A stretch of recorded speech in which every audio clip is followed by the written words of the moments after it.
Учениците од тимот по роботика од Кочани пред заминувањето на меѓународниот надпревар во Детройт имаа прием кај премиерот Зоран Заев. Тој, заедно со директорот на Фондот за иновации Јован Деспотовски, се сретна со учениците иноватори и нивните ментори, како тим Макбот, кој ќе представува Македонија на светското првенство во Детройт.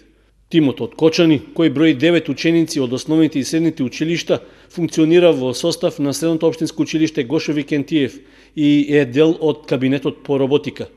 Изразувајќи огромно задоволство од средбата, премиерот Заев истакна дека му е чест да се дружи со младите ученици, иноватори и нивните ментори кои покажуваат на дело дека во Македонија можат да се дизајнираат и создаваат корисни дела.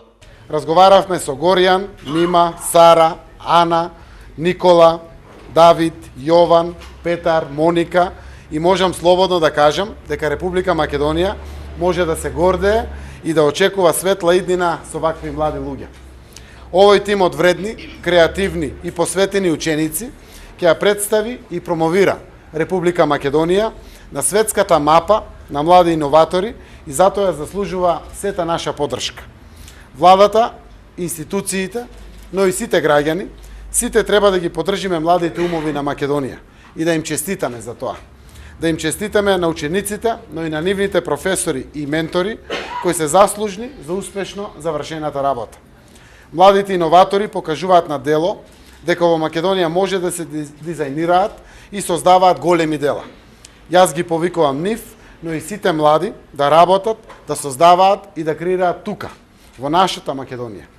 Премиерот Заев додаде дека владата на Република Македонија ќе продолжи да ја интензивира поддршката и за иновации, за информатичка технологија, како и за развој и дигитализација на Македонија. Како благодарност за големата поддршка, тимот на млади иноватори и нивните ментори на премиерот Заев и на директорот Деспотовски им подарија мајци и благодарница. Следна наша цел е да ова надпреварување да го донесеме и во нашата држава, во Македонија, да не мора да настапуваме под други држави како оваа година што беше и да можат и повеќе ученици да учествуваат во самото ова надпреварување, бидејќи е прекрасна работа за учениците. Ученикот Горијан Илиевски пред присутните ја представи работата на роботот направен од лего коцки со разни приклучоци во зависност од мисијата што треба да ја извршува.